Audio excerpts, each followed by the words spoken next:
The Arizona Coyotes were a disgrace, and were such an embarrassment to the state that eventually they just weren't allowed to play there anymore. Also, hi, welcome to the video. I'm Nucko. Luckily, they were picked up by Ryan Smith, owner of the Utah Jazz, and were moved to Utah, where although they didn't make the playoffs, they were still a lot more productive than they had been in Arizona recently. One of the big things about this past summer in hockey is that Utah finally found their identity. Instead of being the Utah Hockey Club, they're now the Utah Mammoth. Though some people would say the bigger news was the trade they made, but I'll get into that soon. Utah finished at 89 points last year, which was an improvement over years past. I think they're going to make the playoffs this year. So let's start off with that trade. Utah traded for JJ Peterka from the Buffalo Sabres. They gave up right-handed defenseman Michael Kesselring and young depth forward Josh Doan. Kesselring is a really good player, but he was a lot higher in the Utah lineup last year because of injuries to Sean Durzi and John Marino. Doan is a fourth liner, and his dad isn't even in the organization anymore, so who cares? Because in return for those guys, you got a 23-year-old who scored 68 points in 77 games last season. This is a guy who isn't even all that close to his prime yet, and he's already a 70-point guy. Peterka joins Logan Cooley and Dylan Guenther on that top line, which is an all-around young line that has a lot of explosive talent. In his age 21 season last year, Dylan Guenther put up 60 points in 70 games.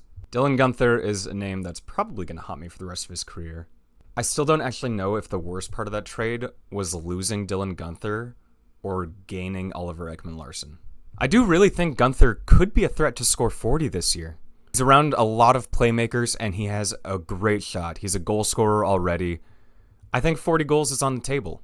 And then pivoting to Logan Cooley, in his age 20 season last year, he had 65 points in 75 games. Cooley's looking like the best player from that 2022 draft, albeit the class looks terrible. But I'm definitely pulling for him heavy this year, because I have him in fantasy. That whole top line is 3 under 24 players who have the potential to go absolutely crazy this year together. I think all of them are comfortably above 70 points as long as they stay healthy.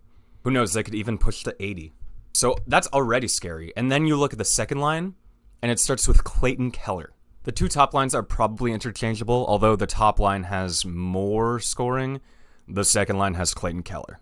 Keller's undoubtedly the best player on this team. He led the team in scoring last year by 25 whole points, finished with 90. And as these scorers around him develop, that 90 points could go even higher. Like 100 points is definitely on the table for Clayton Keller. He's a great player who hasn't always had the talent around him, but now he definitely has the talent around him. Also on that line with Clayton Keller is Nick Schmaltz. Schmaltz has been around for a while now. There was a time at the start of last year where he didn't really feel like scoring a goal, but he still ended with 20 goals and 63 points. If he can get off to a stronger start this season, 70 points is absolutely on the table for him. It would be a career year, but it's definitely possible. So looking at this top 6, there are 5 guys who have the potential to be 70-plus point scorers. And then there's also Barrett Hayton. Now, I don't want to be too tough on Barrett Hayton, but he is the clear weak link in this top 6. He's the second-line center and has never eclipsed 50 points so far in his career. Does that remind you of anyone else? I think he's going to have a great opportunity to get to that mark with all the players around him. He's also currently listed on the first power play unit over Logan Cooley and JJ Peterka, which is crazy, but nah, I actually got nothing. It's just crazy. I think Hayton's a good player, though that is kind of a gap in their lineup, but with the talent in the top 6 besides Hayton, I don't think it really matters. Then when you look at the bottom 6, it really could go either way. McBain is currently the third-line center, and he's a great player. He's a young guy who scored 30 points last year and is very physical. I think that's one thing that Utah is missing in their fully healthy lineup is physicality, but Jack McBain will bring that. Lawson Krause had a genuinely terrible season last year. Like, unbelievably bad. His production fell off like crazy. The 2 seasons before last season, he scored 40 points each, and in the season before that, he was on pace for 40 points if he had played all 82 games. I don't really know what happened last year. I feel like there's no way that last year is the true indication of who Krause is as a player. I think he'll bring it back more this year and be a solid third liner. Michael Carcone is also there. He's not really all that good unless he goes on a crazy shooting bender like he did a couple years ago. Isn't it crazy that Michael Carcone has scored 20 goals in an NHL season? That's wild. Kevin Stenlund is their fourth line center who almost had 30 points last year and was a monster in the faceoff dot. He won almost 60% of the draws he took, which was in the top end in the league. He's pretty much like an ideal 4C. He'll get you points, but he's also pretty steady defensively, and winning those faceoffs is big. Utah added Brandon Tanev in this offseason, and I'm not really fully sold on him as a player. He's a good penalty killer, though maybe his brother's a little bit better at that. Other than that, he doesn't add a whole lot. He's kind of fast. I think he's fine as a fourth line guy, but I feel like they maybe could have gone to better areas there. They also still have Alex Kerfoot, who's currently injured but should be able to play most of the season, and he's a decent bottom line guy now too. His stats have been steadily declining over the years as he's getting older, which is understandable. But he's still a useful player. Even if he's not really a 40-point guy anymore, he's still a good guy for the bottom line. Looking at the extras, you have Liam O'Brien, who, whenever he gets into the lineup, you got some grit there, which again is something that they're missing. He also has one of the best nicknames in the league. Spicy Tuna, awesome. And then there's Yamamoto, who isn't really good, but the hope is that he's just an extra anyway. The bottom six could go either way. Besides McBain, there's a lot of guys who are on the other side of their prime. You just have to hope that they can retain their usefulness somehow. With that top six, they don't really have to do a whole lot.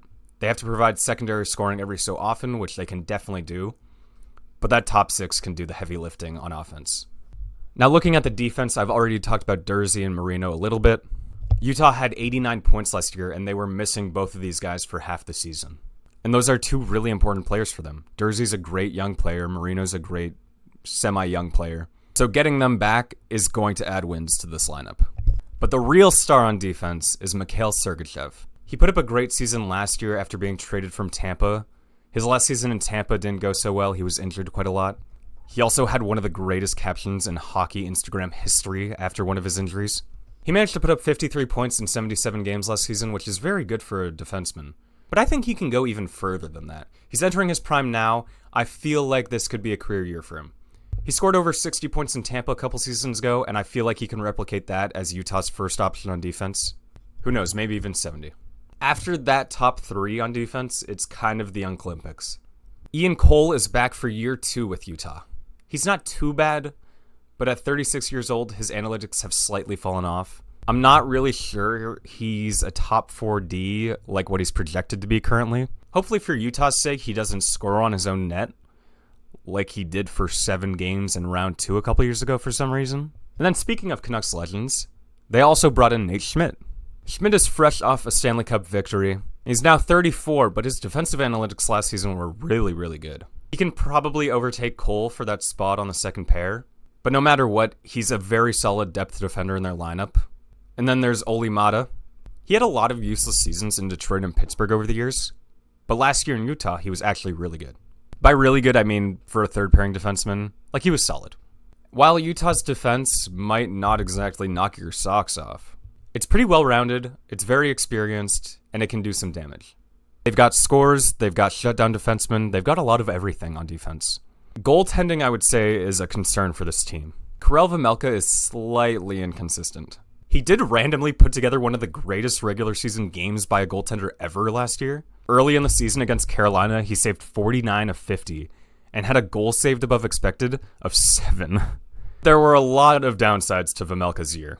He finished with a .904 save percentage, which obviously isn't good, and that was his career best.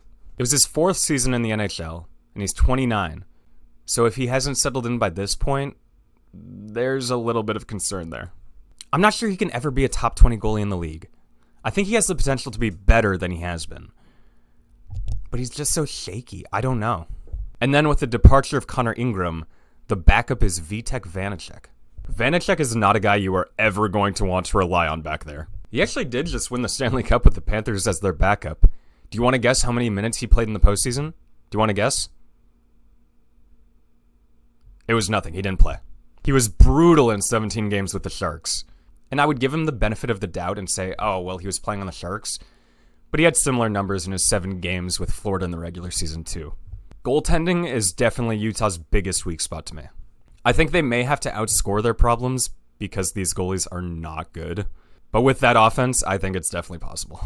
Utah's going to be a really, really fun team to watch this year. I think there's going to be a lot of high-scoring games. There's so much young talent on this team, especially on that top line. There are guys hitting their primes like Clayton Keller and Mikhail Sergachev. This feels like it has to finally be the year this team puts it all together and makes the playoffs. Central is arguably the toughest division in the league, but I feel like Utah can challenge the likes of Minnesota, Colorado, Winnipeg for a division spot. I would say 100 points is on the table. I think the difference between the 90-point range and the 100-point range for this team is how well Karel Vejmelka can perform. I want to go bold and put them at 100 points. The defense can support Vejmelka quite well. The offense will score a lot. I think their top 6 is one of the best in the league, and I think their depth on offense can do enough to support that. Sergachev is a solid 1D. Durzi's great when healthy. As long as the defensive depth takes on shutdown roles to help Vejmelka, I want to go 100 points for this team. Utah's definitely the team I'm most interested in this season, besides those guys. But that's kind of obvious. I can't say I'm necessarily cheering for them because they're competition for the Canucks to make the playoffs, but I would definitely say I'm cheering for them more than I'm cheering for a lot of other teams in the West. And we'll see how healthy they can stay, but I mean, that's the thing with a lot of teams. You always wonder, like, how healthy can they be? Health always plays a factor in it. With injuries they faced in the past, it's a clear one for Utah. I mean, if Vejmelka ever goes out and it's Vitek Vanacek as the starter, I don't think they're hitting 100 points. Look at this team now, though. They have their logo. They have their name, the Mammoth.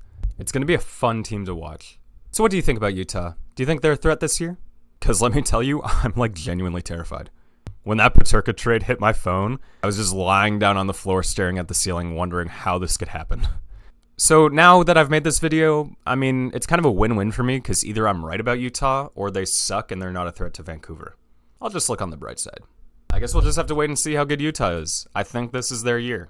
I don't think they're going to be much of a threat in the playoffs because they don't have any experience there besides Sergachev, but they can probably still scare a couple teams. All right, that's going to be it for me.